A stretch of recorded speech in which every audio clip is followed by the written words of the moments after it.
here, I want to take you to what's in the middle of page 136. It is a church with three names. The church is called the Church of All Nations, the Church of the Agony, or the Church of Gethsemane. It's right in front of us here. So I'm going to walk you down and we're going to take a look at that church. Okay? So it's Church of All Nations, but it's also called the Church of the Agony. It's to remember Jesus in prayer in John 18. It's also called the Church of Gethsemane because that's where it's located, the place of a public oil press. Now up top, what you'll see are some deer. So as the deer pants by the rivers of water, so my soul longs for you, Psalm 42, verse 1, and they are looking up to the cross. The one who's sitting at the top is the Father. That is not a sign, it's a mirror. The gold mirror points down to Jesus, who's the Alpha and Omega. Around him are the people of the ages with their problems and difficulties and ignorances, and they will come to him. The four evangelists are standing in the front with their books open, ready to tell you a story. But that's not the cool part of the church. Follow me into the garden, then I want to tell you the story of the church, okay? So it's the Grove of Gethsemane. Look at these trees. You're seeing something different about these olive trees. They're laying over. They're very, very old olive trees.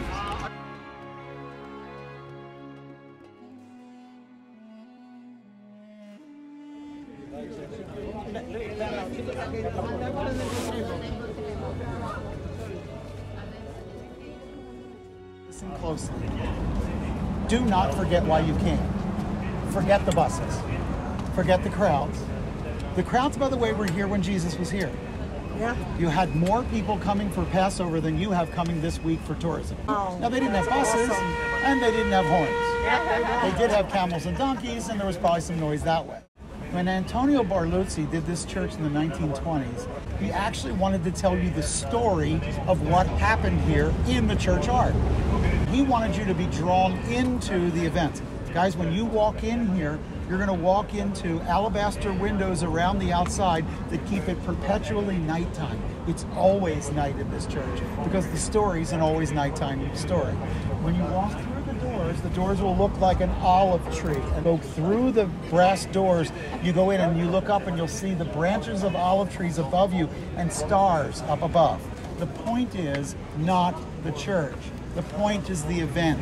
Jesus had been with the boys for several hours. John 13, 14, 15 are given in the upper room. 16, 17 probably on the journey down here. And John 18, verse 1, he crosses over the brook Kidron. The smell of death is in the air. He comes to the place where there's a public oil press and campsites. Jesus goes to pray, and the disciples go to sleep. And Jesus begins to pray, but he's sweating profusely. Now listen carefully. Sweat, as it were, great drops of blood, does not mean he's bleeding. It means he's sweating profusely. If he was bleeding, do you think the boys would have fallen asleep? No. If your friend is breaking their capillaries and bleeding all over the place, do you go to sleep? Is that a reasonable thing to think? No. No, they're clueless, but they're not numb, okay? So, Jesus is praying, but he's sweating. He's in a bad mood. Nobody knows what's going on. Judas had left. He had gone out to maybe give to the poor. We don't really know. But then, the first time the boys wake up, it's to the sound of Jesus. Could you not watch with me but for 1 hour? The second time, Jesus wakes them again. Boys, pray with me. The third time they wake up and it's not the lilting sound of Jesus' voice. It's the sound of temple guard backed up by Roman soldiers and swords. Peter, thinking he's helping, steps out of the shadows and takes a sword from under his cloak. Goes for Malchus's head, but he's a fisherman, not a swordsman. All he gets is an ear. Give him a break. Okay? Jesus looks at him and puts the ear back on because Malchus is a temple guard and he would lose his job, never being able to go back in the temple. So quite literally, Jesus is going to the cross worried about that guy's employment. Yeah. But think about it. He steps out and Judas walks up to him and kisses him. Judas steps out of the shadows because the boys don't know who Jesus is. They're temple guards. They don't pay attention. They want to know who to arrest. So Judas walks over and identifies him and says, "Peace be unto you," and kisses Jesus. And Jesus goes, "Really? Is this what we're doing now, a kiss of peace? Is that what this is?" And then he turns to the men and he says, "Whom do you seek?" "Jesus of Nazareth." What did he say? "I am he," but the he's italicized. He didn't say he. He said, "I am." And if you employ the divine name and you're not God, you just blaspheme. So what do you do when a person blasphemes? You tear your robe and fall back. So they fall back. They're not slain in the spirit. They get up and arrest Jesus. They're not good guys. Okay? But they heard him blaspheme, and then he said, "Let the others go." So he forces them to arrest him. But remember, the moments before they came, Jesus was here, and he's praying. Do you remember the prayer? "Father, let this cup pass from me. Nevertheless, not my will, but your will be done." Now watch what Barluzzi did in the church. When you go up, not only did he weave the old church into the new church in the floor, but go all the way to the front. If nobody's worshiping, you can actually even go right up to the front, and what you'll see is a rock that's uncovered. We're not saying Jesus was on that very rock. We're saying he was on the rock around here, and we remember it here. That's what we're saying. But around it, there is this wrought iron thorns, and there's a silver dove in the corner caught in the thicket. That's Jesus. But next to him, blackbirds eating like nothing's wrong. Those are the disciples. Then, "Let this cup pass from me." The altar is shaped like a cup, but the cup is bleeding. Sweat, as it were, great drops of blood. "Let this cup pass from me." Listen, what we learn from Jesus here is the pattern of prayer. Listen, tell God what you want, because he wants to hear it. But then tell him that what you really want is whatever tells his story better, because that's what you really want. And this chapel was a chapel of the crown of thorns. You know that in John 19, the story of Jesus' suffering includes a crown of thorns because the thorns come from the tilling of the soil from the fall in Genesis. In other words, Jesus is pushing back against the fall to redeem mankind. So the elements of the fall will show up in the elements of the crucifixion. Jesus has been up all night. Part of his beard has been plucked out. And he's brought before, first, Pontius Pilate. Pilate will send him to Herod Antipas. Antipas will send him back to Pilate. And Pilate will give him the crossbeam of the cross and send him up to the place of the crucifixion. The original journey started from inside Jaffa Gate, went over to the Mount of Olives. That was the original journey. That's all the way back in the 6th century. By the 8th century, they were going from Jaffa Gate over to the Holy Sepulchre. By the 14th century, they were doing something along this route, but they didn't have the stations. It's not until the 17th and 18th centuries when European churches began to put motifs with Roman numerals of stations of the cross that they begin to locate them here. So now you go into a Catholic cathedral and you'll see the 14 stations of the cross. What are they? They're a memory journey that's the gift of the Franciscans. We owe the Franciscans a great debt here, because if they hadn't stopped and bought little properties and made little chapels, the whole place would be Kodak film and postcard salesmen, and nobody would know anything about Jesus. Jesus is condemned is the first station, and it's technically across the street at the El Maria School where you hear those loud children. You pick up a cross there on Friday, and they carry the procession from across the street. Out in the street, wherever there's a station, the stones will be in a half moon, like a semicircular shape, and you'll see them just outside on this wall. Jesus is condemned. Jesus receives his cross. These are both biblical items taken right out of Matthew's gospel, somewhat. The idea that he's condemned by Pontius Pilate is absolutely true. Go back and look at the story for a minute. And what you have is in Matthew's gospel, Jesus is brought early in the morning to Pontius Pilate. Why? Well, he's taken first to the Sanhedrin. He's arrested the night before, John 18, whisked into the house of Annas and Caiaphas, the household of Hanan, somewhere on the Western Hill. Annas is old, it's late, he's tired. He remands him to Caiaphas, his son-in-law. Annas is the paterfamilias of the house. He's the chief of the house. But his son-in-law is the operative strength behind what's going on. It is not true to say Jesus doesn't talk. He talks to Annas. He just doesn't talk to Caiaphas. He talks to Pilate. He just doesn't talk to Herod. He talks to the guy in charge, not the guy who thinks he is. Okay? And in every case, he only answers the person who's actually in charge. And when he comes, early in the morning, you cannot adjudicate a person of a capital crime in the night. But you can wait till the sun just hits the horizon and say, guilty. Jesus is brought in Matthew's gospel before the full Sanhedrin. That does not mean all the Sanhedrin members are there. There are 3 courts of the Sanhedrin, 23, 23, and 23, with 1 high priest. That's 69 plus 1 is 70. That's everybody. But 1 court of 23 is a full Sanhedrin. Clearly, Joseph of Arimathea was not there. Clearly, Nicodemus was not there. There are people in the other courts, they aren't invited. So a stacked court by Annas and Caiaphas, the household of Hanan, who are called in the Jewish writings of the Talmud, it says they're running bazaars in the temple. The Jewish reckoning is these are bad guys. They stack the deck and they send Jesus from the Sanhedrin. But the problem is they want to adjudicate Jesus as having done what? What are the charges against him? Blasphemy and speaking against the temple. The result of that crime should be stoning. Now you read that they give him to Pilate because they can't kill him.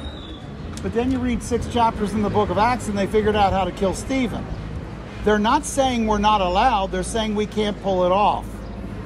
Jesus is incredibly popular in the Galilee. When he comes here, they have problems with him, but the crowds love him. And they're saying, we can't do this, Pilate, you need to do this. The problem with the Jewish questionings is that Jesus was never adjudicated as guilty. Why? Because the star witness hanged himself. So they didn't have a star witness. Now, meanwhile, back in Rome, Aelius Sejanus plotted a coup against Tiberius, and Aelius Sejanus hired Pontius Pilate. Sejanus is caught in the coup and killed. Pilate is exposed as having been one of Sejanus's men, and he is now in trouble.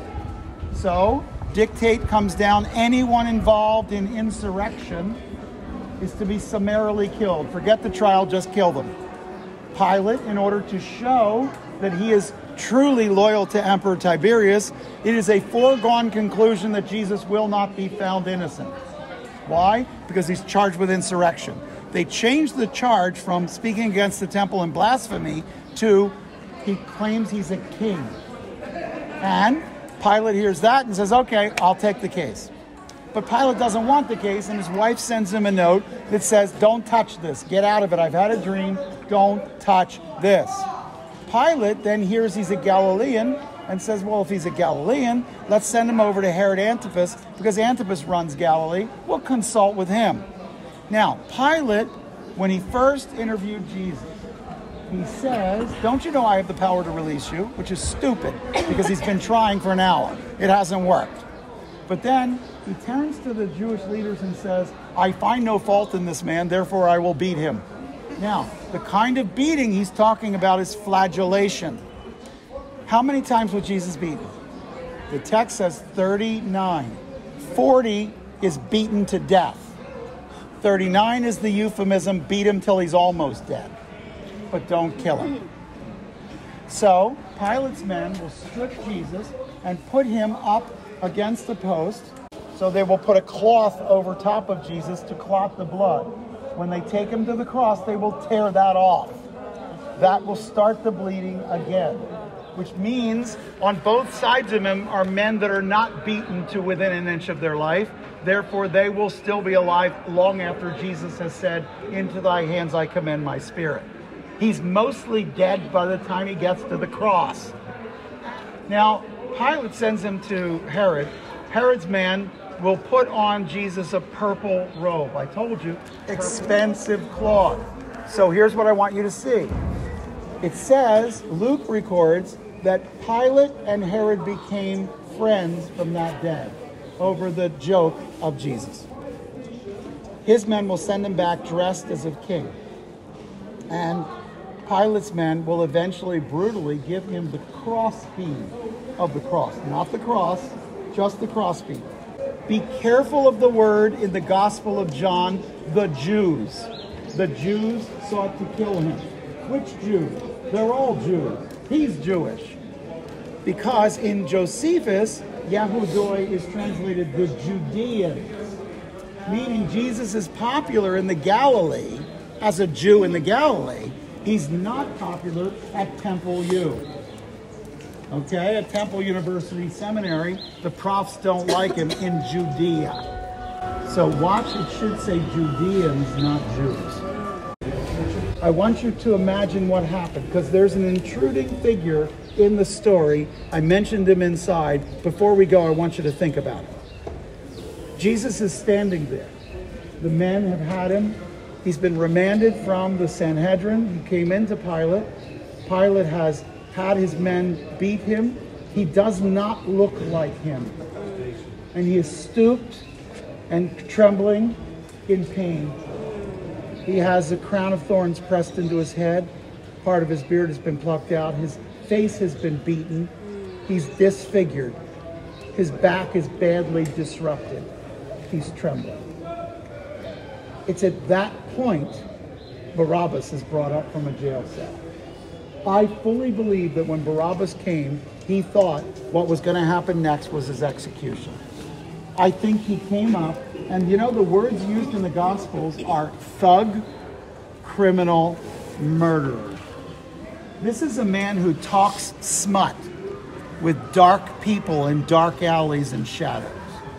He's brought out clearly guilty of a crime. It's either the trembling Jesus, son of his father, or it's this thug, this brute, this criminal, this murderer.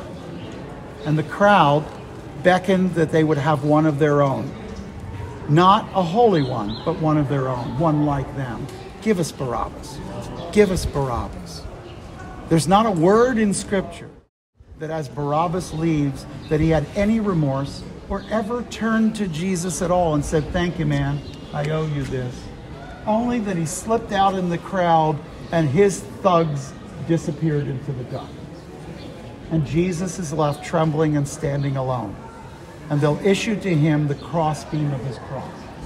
He will carry it up the street, but not very far. The muscles on his back are so disrupted and he's lost so much blood that he's trembling and unable. And with the damage to his face, he can't see well. This is happening at 9 o'clock in the morning. Between 8 and 9, he's walking the way of the cross. He's on the cross by 9 a.m. Darkness will fall on the landscape by 12, and by 3 o'clock, his body will be taken down. So this journey recalls that walk.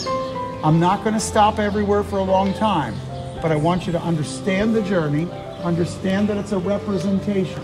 Nobody's saying, here's the very place where this happened. We're saying, don't forget this happened. Now, why are we going to get to the end of the street and Jesus falls the first time? Get to station 7, Jesus falls the second time. Get to 9, Jesus falls the third time. Wait a minute, Randy. I read all the way through the Gospels. There's never a place where Jesus fell down. Why did the Franciscans put 3 stations? Were they trying to round out the number at 14? No. Guys, they know us. We came here with a theological Jesus, a flannel graph that floats above the crowd and nothing hurts him. And what they were saying is humanity, humanity, humanity. He's broken. And so he falls 3 times. Did he do it in the Gospels? I don't know. It didn't say he did, but it didn't say he didn't. The point is they're trying to teach us that your theological Son of God was also the broken Son of Man. And he did it because he loves you.